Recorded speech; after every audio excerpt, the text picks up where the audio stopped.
demos paso a la conferencia Tendencias Argumentativas en la Jurisdicción Administrativa, a cargo del doctor Jaime Cárdenas Gracia, de quien me permitiré leer una síntesis curricular. Es doctor en Derecho por la Universidad Nacional Autónoma de México, con mención honorífica, y doctor en Derecho por la Universidad Complutense de Madrid, con mención cum laude. Maestro en Derecho por la UNAM, mención honorífica. Tiene especialidades en Derechos Humanos por la Universidad Complutense y en Ciencias Políticas por el Centro de Estudios Constitucionales de Madrid. Es investigador del CONACYT, nivel 3, y del Instituto de Investigaciones Jurídicas de la UNAM de tiempo completo, además de profesor en el posgrado de Derecho de la Facultad de Derecho de la UNAM.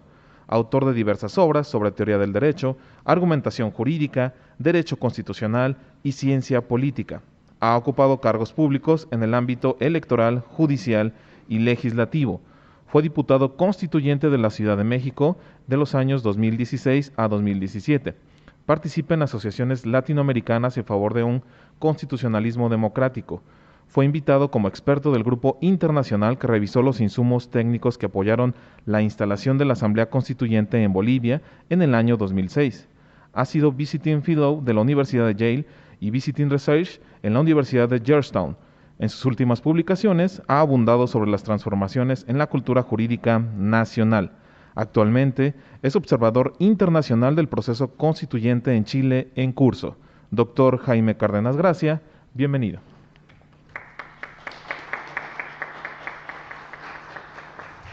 Si quieres, déjame. Sí. Muchas gracias por la invitación. Es un placer estar en este Tribunal de Justicia Administrativa con todos los magistrados, pues integrantes de este tribunal tan importante para el Estado, de su presidente, del magistrado presidente, y de todos los presidentes y presidentas de las salas del Tribunal de Justicia Administrativa del Estado. También me complace mucho estar con mis compañeros del Instituto de Jurídicas, el doctor Daniel Márquez, el doctor Miguel Alejandro, López Olvera, y desde luego haber escuchado la interesante ponencia de Cristian y la compañía de todos ustedes, funcionarios, empleados, amigos del Tribunal de Justicia Administrativa del Estado de Guanajuato. Agradezco desde luego mucho al Instituto de Capacitación, se llama, ¿verdad?, o de profesionalización, también del Tribunal de Justicia Administrativa. No te molestes, Cristian, déjalo. Bueno, para mí fue muy interesante, muchas gracias, Cristian, haber escuchado la ponencia de Cristian, del maestro Cristian, acerca del compliance, porque bueno, se ve que de parte de las empresas del sector privado y tal vez del sector social también, ¿no? Sería interesante ver cómo funciona el compliance en los sindicatos, en las cooperativas, en otro tipo de sectores que no sean exclusivamente el sector privado. Se da este proceso tan importante, que es un proceso, como nos lo explicaba Cristian, de autorregulación, ¿no? Las empresas buscan a través del compliance, de estas normas, para prevenir, para controlar la corrupción en las empresas, pues evitar ese fenómeno de la corrupción, tener más mecanismos de control y con ello evitar responsabilidades de carácter administrativo, penal, civil, laboral, de seguridad social. Entonces, pues qué bueno que el sector privado en México tenga este compromiso a favor del compliance, porque desde luego es un instrumento importante en la lucha contra la corrupción. Ahora, después de que dije esto y de que escuché con mucho interés la brillante exposición de Cristian, del maestro Cristian, no dejo de observar que en esto del compliance, pues hay un sustrato, voy a utilizar una palabra que está de moda, pero no en el sentido de quien la dice, pero sí encuentro un cierto sustrato neoliberal ¿En qué sentido?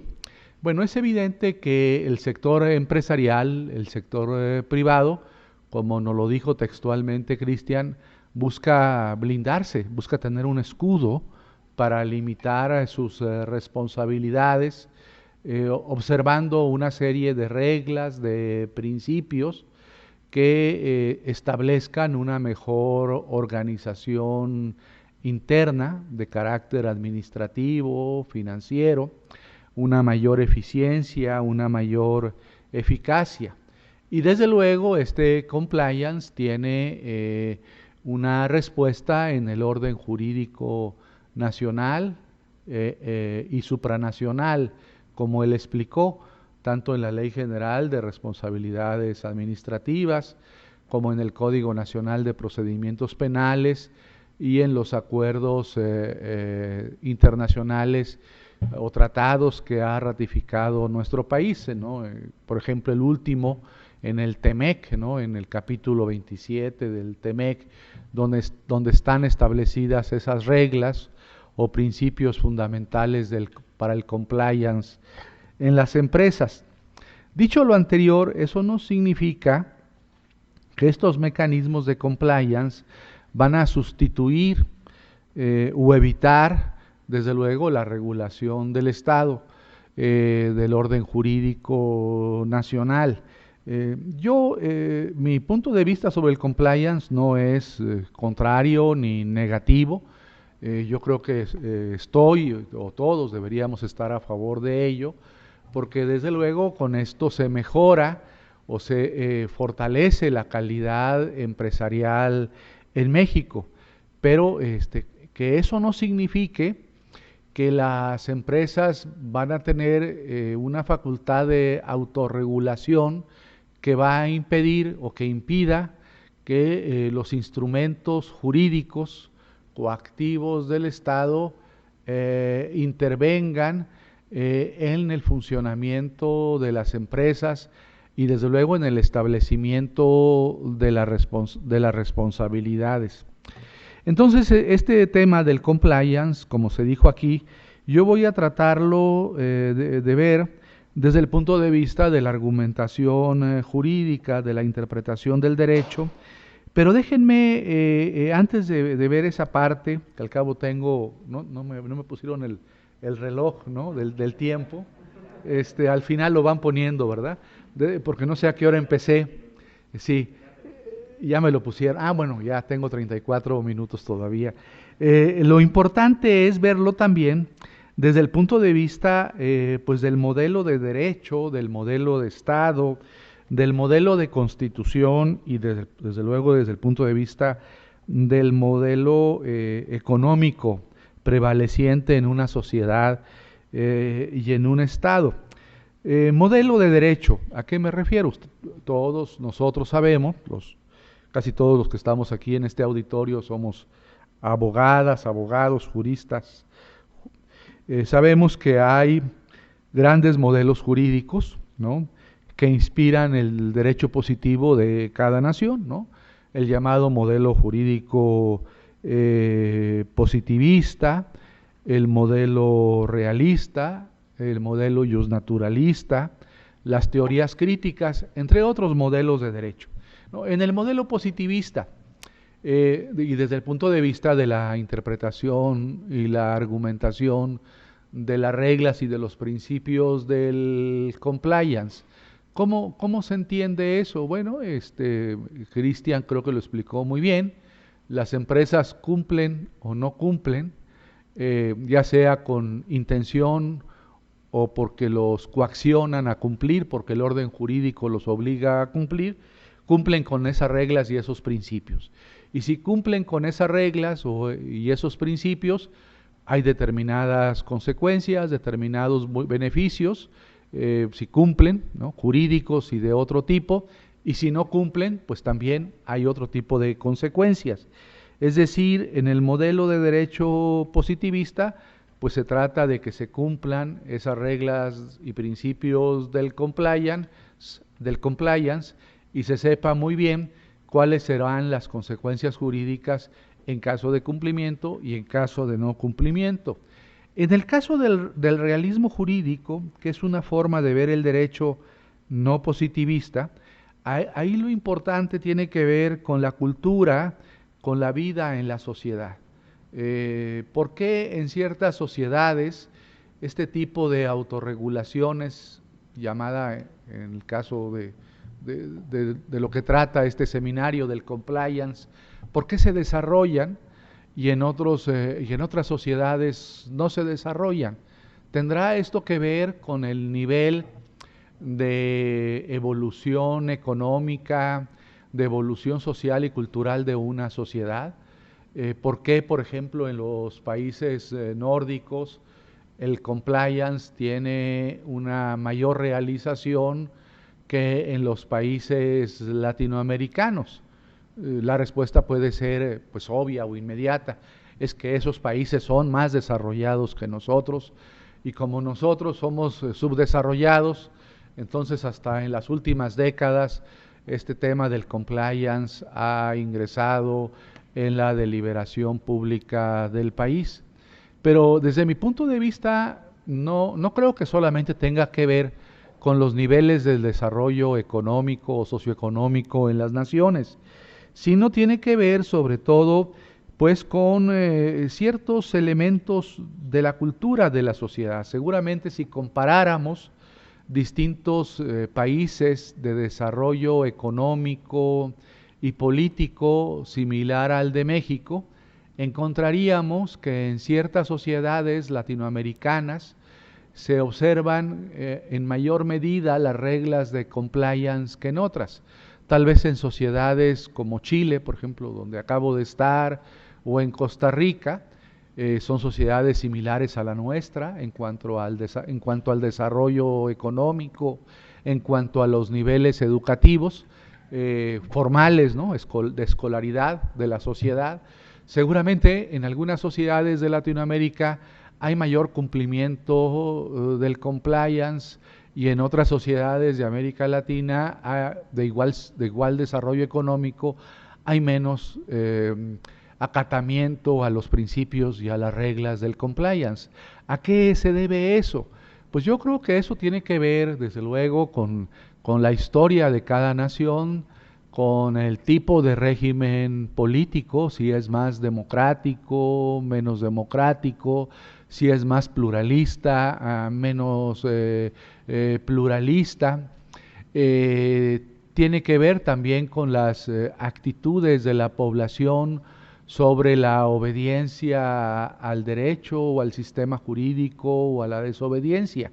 Entonces, un enfoque realista tomaría en cuenta del derecho en relación con el compliance, no solamente que se tengan o no los principios y las reglas de compliance por sector económico o sector industrial, sino toma en cuenta por qué esas reglas se acatan o no se acatan, tomando en consideración características del desarrollo social, del desarrollo político, del carácter democrático o no de la sociedad, del compromiso que se tenga o no con la Constitución, ¿no? Si se trata de una Constitución normativa, si existe una Constitución normativa en esa sociedad en donde lo que establece la norma constitucional corresponde a la realidad, o si existe el divorcio entre realidad y constitución, lo que se llama constitución nominal o constitución semántica, en donde la constitución es instrumentalizada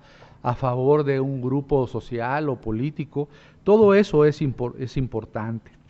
Y luego viene el otro enfoque del modelo del derecho, las corrientes neojusnaturalistas, en donde, por ejemplo, decía Cristian, es que hay empresas que cumplen estas reglas y principios del compliance porque están convencidas, porque desean cumplir, es decir, porque encuentran que hay buenas razones o buenos fines para cumplir. Bueno, aquí también habría que pensar que hay distintos tipos de neojusnaturalismo.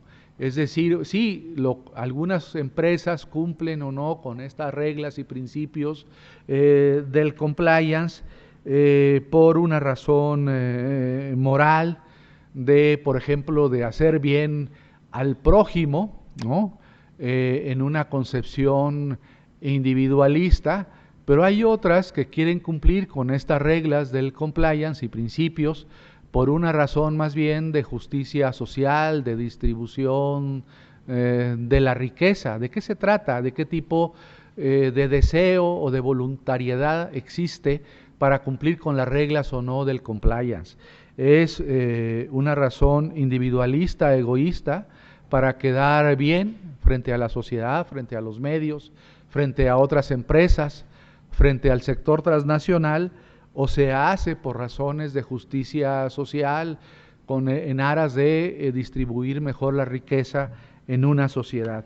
Y luego voy a otro modelo de derecho, entre otros que existen, el de las teorías críticas, ¿no? El de las teorías críticas, ahí decimos, oiga, bueno, ahí dicen los teóricos de estas corrientes, esto del compliance, al final de cuentas, voy a decirlo así, no se vaya a ofender nadie, por favor, puede ser pues una actitud bastante hipócrita, porque las empresas se desenvuelven en un mundo capitalista, y en el mundo capitalista, pues se basa ese mundo capitalista en la explotación del ser humano por el ser humano para generar la plusvalía.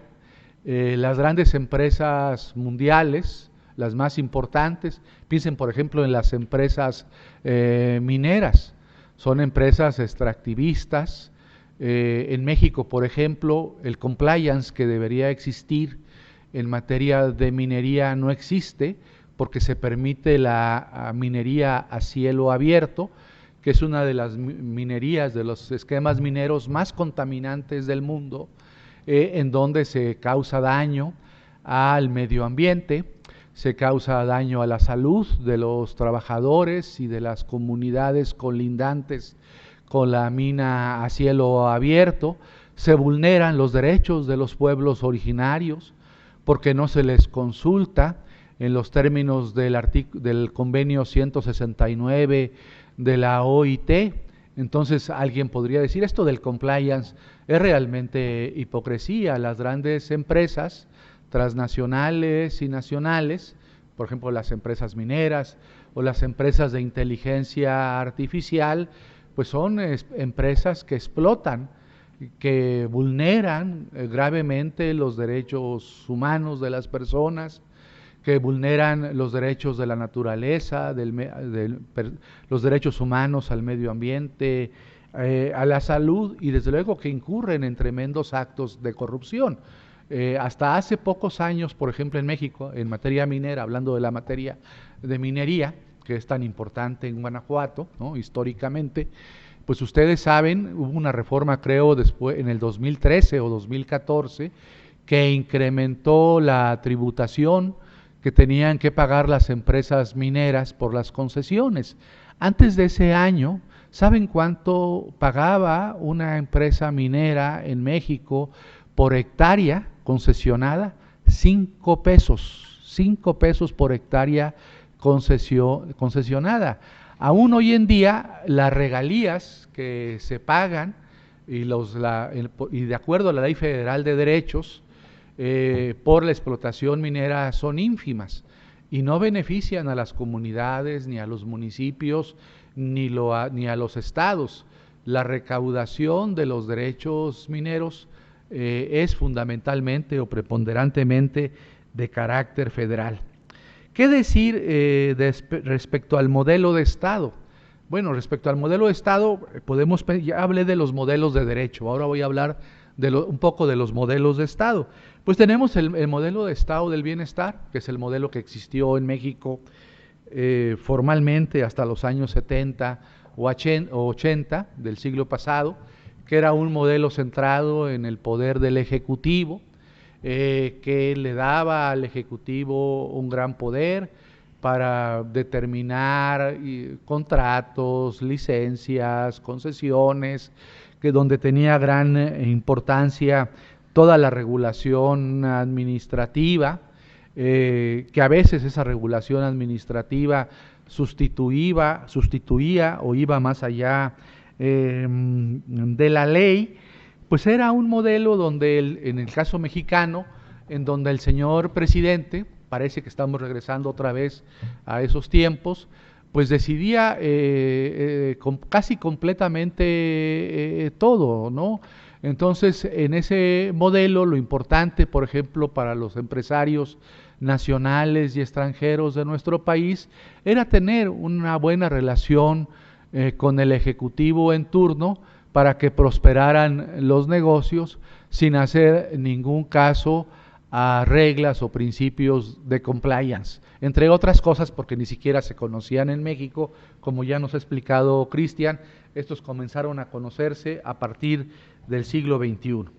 En el mundo neoliberal, que parece que es el mundo en el que hoy vivimos, y estoy hablando del siglo XXI, ¿cómo es ese modelo de Estado? Bueno, es un modelo que se funda jurídicamente y económicamente en grandes redes, en redes de empresas transnacionales que condicionan la vida económica de las naciones. Vean, si no, la discusión que hay en estos días sobre la posible o imposible reforma eléctrica. Las visitas que han ocurrido en nuestro país de manera pública de secretarios de Estado del gobierno, secretarios del gobierno norteamericano, del propio embajador de los Estados Unidos en México, para evitar que esta reforma eléctrica se concrete, más allá de la oposición del sector político y económico interno. Entonces, en este modelo de Estado neoliberal, parece que todo está diseñado no para promover, como se decía pues en el lenguaje tradicional de algunos partidos políticos, el bien común, o en otros, el lenguaje de otros partidos, el interés general o el interés social. Parece que el modelo de Estado y el modelo económico está construido para beneficiar a las grandes empresas transnacionales y nacionales. Entonces, ¿qué posibilidades de éxito tiene el compliance? Bueno, alguna tendrá, pero desde luego no será relevante para evitar los efectos perniciosos del extractivismo a nivel mundial. Y luego tenemos el otro modelo de Estado al que aspiramos, el llamado modelo constitucional y democrático de derecho, en lo que se inscribe, en lo que nos dijo Cristian hoy en la mañana. Es un modelo que queremos construir, ¿no?, todos los días. Es un modelo basado en el control de constitucionalidad, de convencionalidad, que ustedes desarrollan en su tribunal. Es un modelo basado en la optimización de los derechos humanos, en la maximización de los principios democráticos, y solamente en un modelo de este tipo sería posible la realización plena de figuras como el compliance. Pero como vivimos en un mundo global, necesitaríamos no solamente un constitucionalismo nacional o un Estado constitucional y democrático nacional, necesitaríamos un Estado mundial, un Estado constitucional mundial, donde quedaran plenamente garantizados los derechos humanos, los derechos laborales, los derechos ecológicos y los instrumentos anticorrupción. Mientras a nivel nacional y mundial no tengamos efectivamente en los hechos y no solamente en las normas jurídicas un Estado constitucional y democrático de derecho, pues el compliance creo que tiene un gran camino por recorrer. Finalmente voy a entrar al tema de la exposición en los 17 minutos que me queda, mitad y mitad, ¿no?, que es la interpretación y argumentación jurisdiccional en la jurisdicción administrativa. Y ahí también les voy a hablar de distintos modelos y lo voy a tratar de ir vinculando con lo del compliance.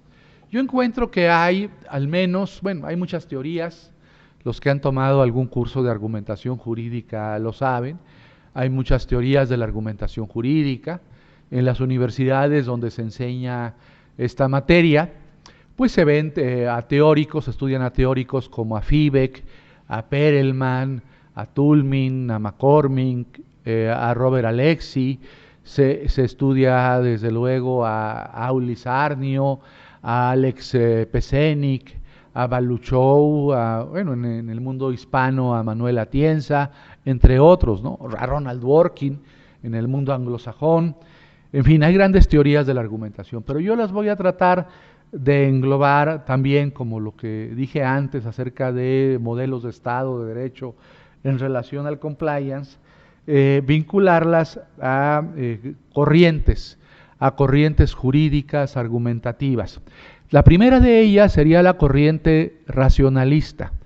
Esta corriente, como ustedes saben, tiene sus orígenes en el siglo XIX, en escuelas como la de la exégesis, en la escuela como la jurisprudencia de conceptos, como la escuela histórica.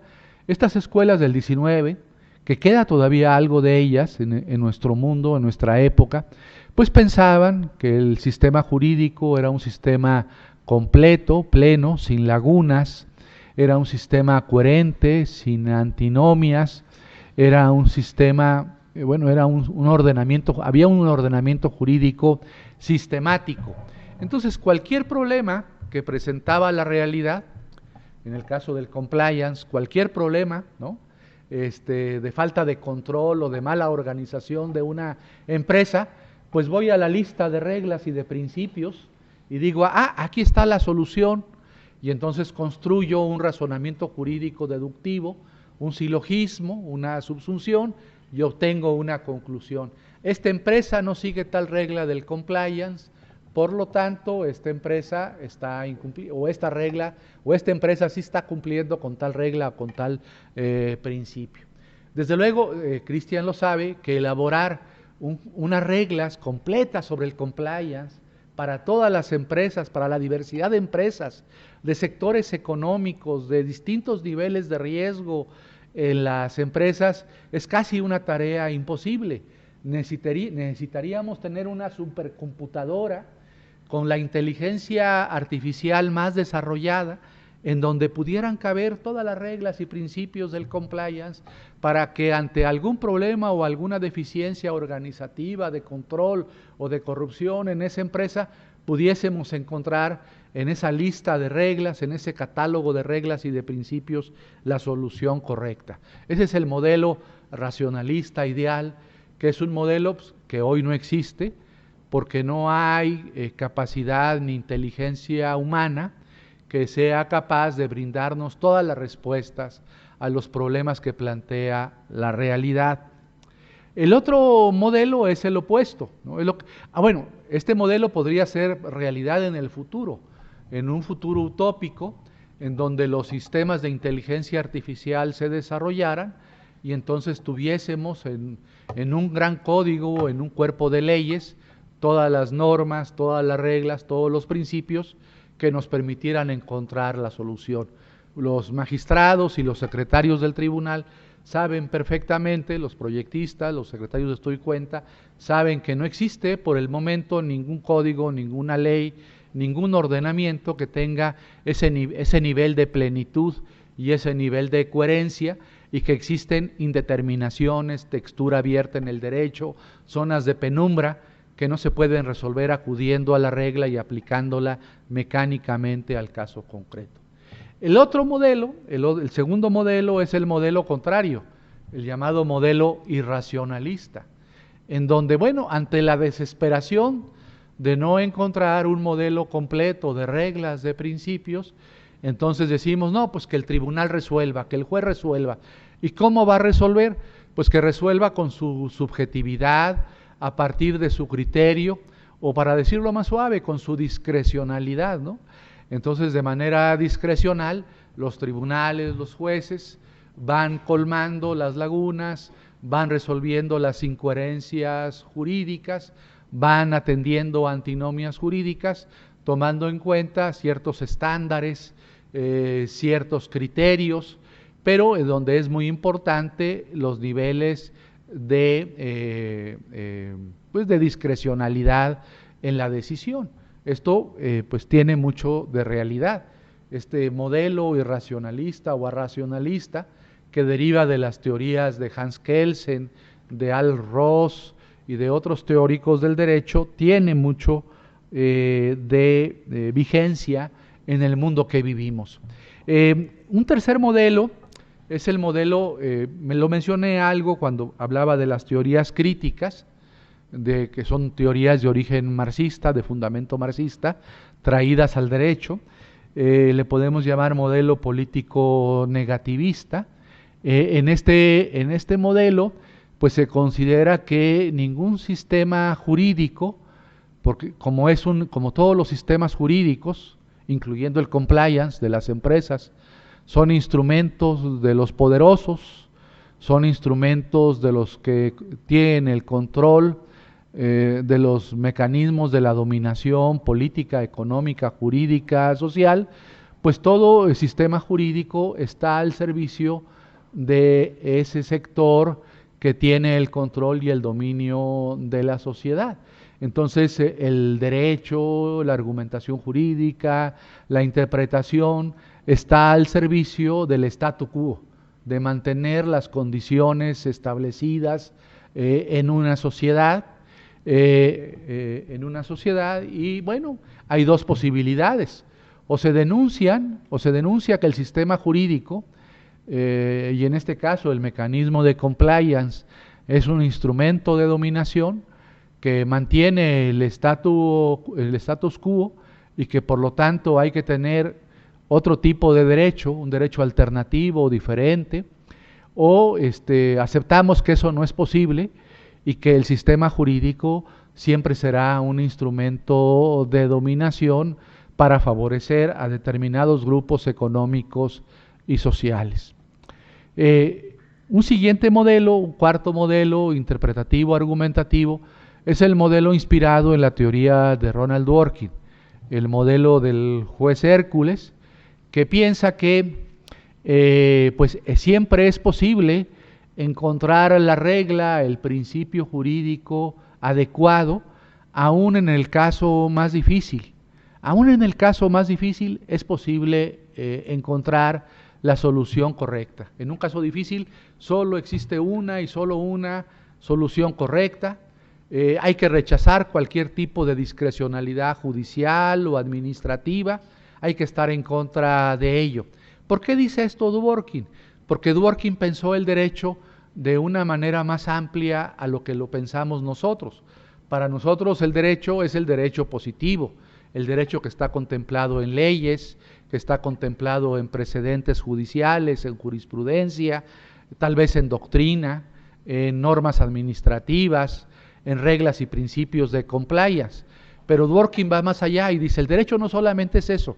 Si no hay una regla de compliance o jurídica escrita en la ley o en un precedente o en un criterio judicial, hay que buscarla en la moral, hay que buscarla en la política, y ahí encontraremos la regla de derecho aplicable al caso. Si pensáramos así, pues sí, es verdad que un juez con mucha capacidad, que conociese todo el derecho, que conociese acerca de la moral y de la política, podría encontrar la regla o el principio aplicable para solucionar el caso más difícil que se le planteara. Pero bueno, esto nos obligaría a abandonar nuestra tesis positivista que señala que hay separación entre moral y derecho. Tendríamos que volver a confundir la moral con el derecho y con la política y pensar que son una sola cosa, y que si son una sola cosa o una sola entidad, pues ahí podemos encontrar la solución correcta. El siguiente modelo le podemos llamar un modelo funcionalista.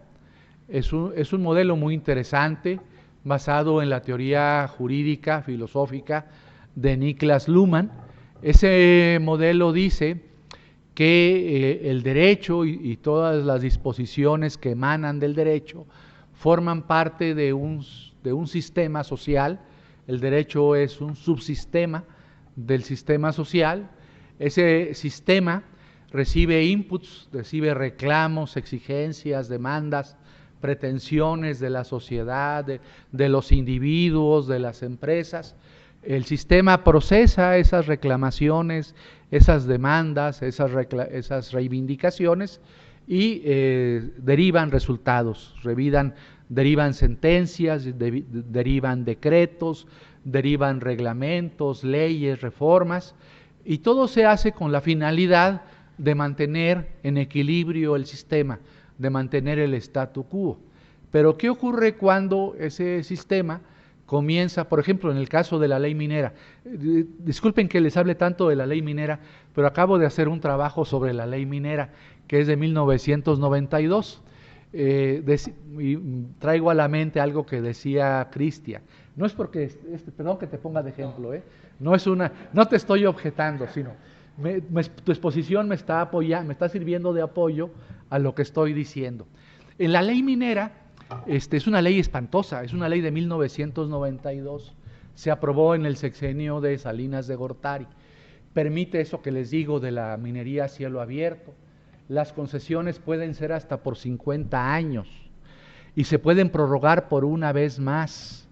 El concesionario tiene derecho, por ejemplo, sin pagar un peso, si son minas de carbón, a obtener el gas asociado a las minas de carbón. Tiene derecho al agua que se encuentre para la explotación minera.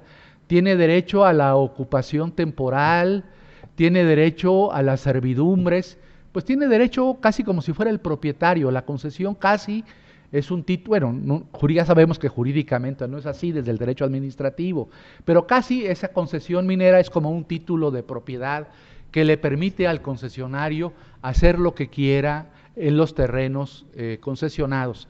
Además, se puede especular financieramente con las concesiones. En el mercado se pueden vender las concesiones sin ningún límite, nada más hay que registrar quién es el nuevo titular de la concesión. Están sujetas al comercio. Y si uno va a las sanciones, a ver si hay compliance, y aquí es compliance del Estado, voy a utilizar esa, ya sé que no hay compliance del Estado, es para el sector privado. Compliance si uno va a la ley minera y dice, a ver, sanciones, ¿por qué una concesión minera puede ser anulada o revocada?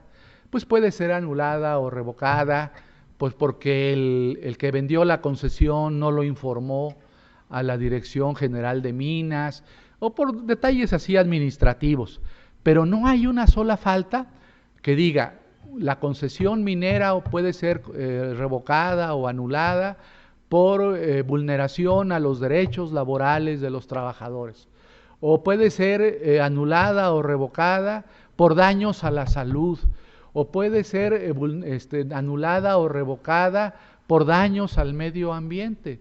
Entonces, quiere decir que la estructura de esa ley, esa ley pues no observa las reglas del compliance, es una ley que establece una estructura injusta de explotación, extractivista, de explotación en contra de los individuos, de los trabajadores de las minas, de explotación en contra de las comunidades que son dañadas en su salud o en su medio ambiente, y de explotación para el propio fisco federal, que no cobra lo suficiente por los derechos que deben pagar los concesionarios de los títulos de concesión.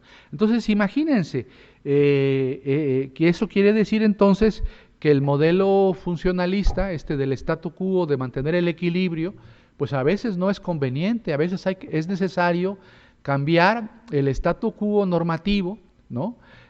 Para tener otro sistema normativo que sí cumpla con los objetivos del compliance del Estado, o sea, que respete los derechos humanos, los derechos laborales, los derechos ecológicos y que evite la corrupción. Y en México, ¿cuántas leyes?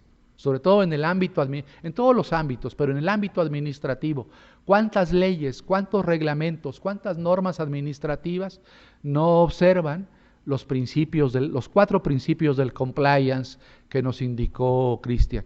No garantizan derechos humanos, no cumplen con los derechos laborales, no respetan el medio ambiente y promueven corrupción pública, privada y social. Entonces es otro modelo argumentativo, el funcionalista. Hay otros modelos más, son 4 más que tengo aquí apuntados brevemente. El procedimentalista nos dice que debemos observar una serie de reglas, también, como en el compliance, una serie de reglas para que si esas reglas permiten una deliberación argumentativa, interpretativa, libre, simétrica, sin violencia, sin dolo, sin manipulación, el resultado de ese proceso argumentativo, interpretativo, será correcto. Entonces, en ese modelo se pone el énfasis en el procedimiento argumentativo y se dice, si el procedimiento argumentativo es correcto, el resultado será correcto. Es la teoría, por ejemplo, de Robert Alexy. Otro modelo muy interesante es el modelo de Michel Villé, el modelo neo-justnaturalista, que le dice a Alexy, no, estás equivocado. No solamente se trata de que el procedimiento argumentativo sea correcto, sino también hay que evaluar el resultado, hay que evaluar la sentencia, hay que ver si la sentencia cumple con los fines del derecho, si cumple con la libertad, si cumple con la igualdad, con la dignidad de las personas, con la justicia.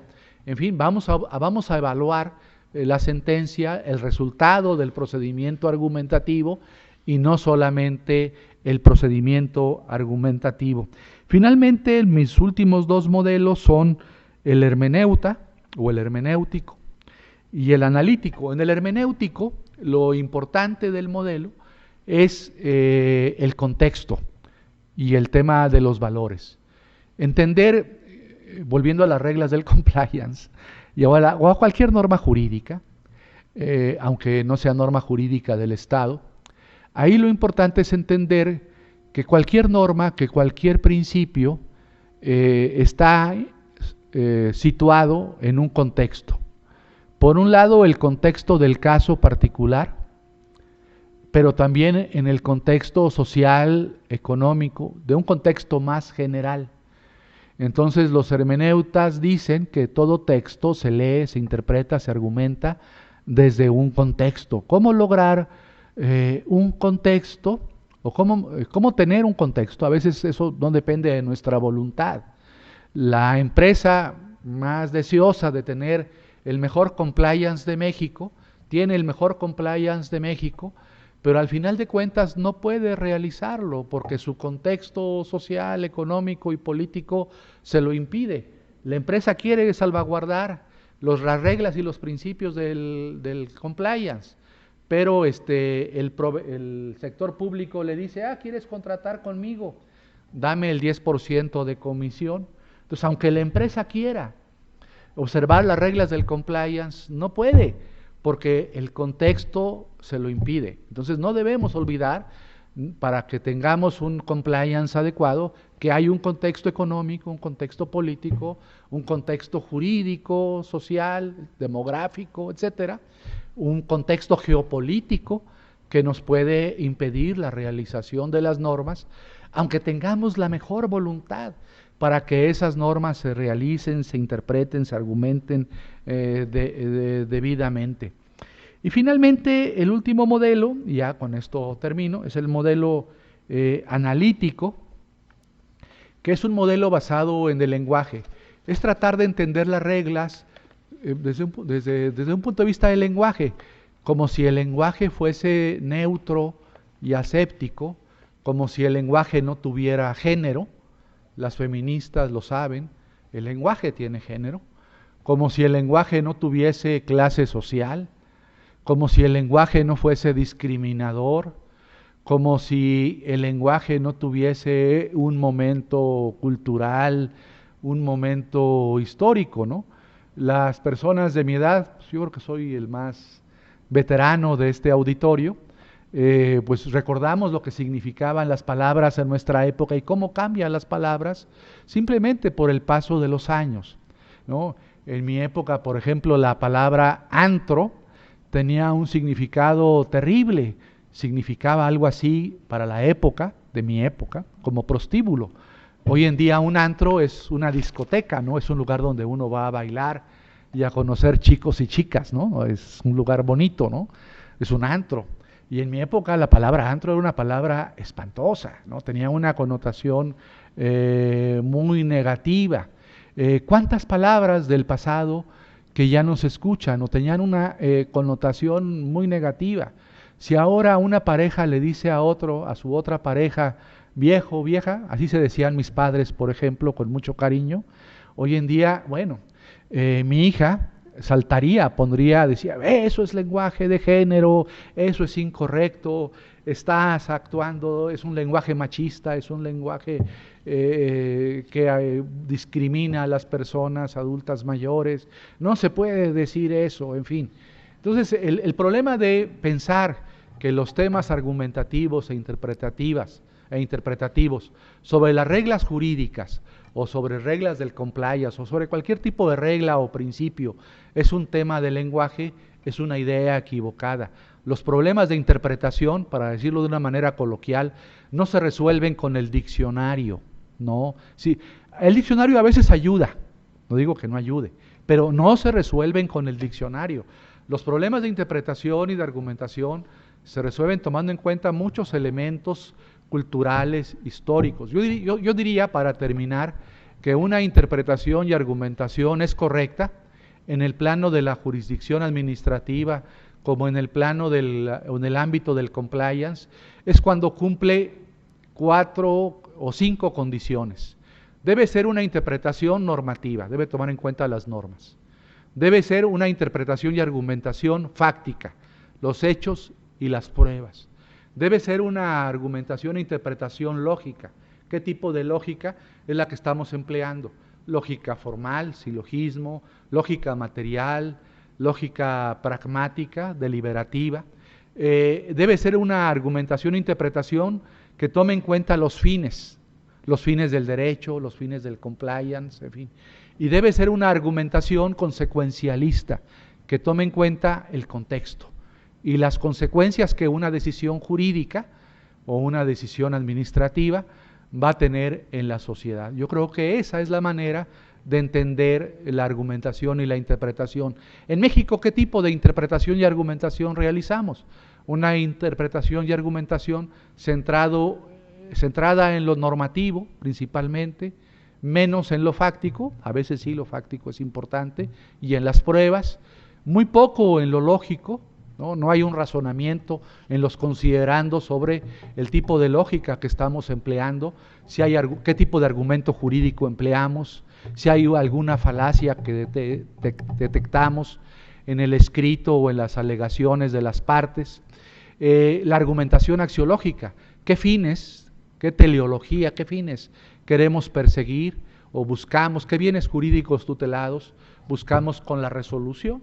Y finalmente, ¿cuál es el contexto en el que estamos desarrollando nuestra resolución, redactándola, y qué consecuencias queremos producir en el mundo fáctico, en el mundo social, económico, político, familiar, etcétera, con la decisión que estamos adoptando? Pues les agradezco mucho la invitación, ha sido extraordinario estar con ustedes, escuchar a Cristian y desde luego ahora que escucharé a mi amigo el doctor Daniel Márquez, pues será aún más extraordinario. Muchas gracias y buenos días.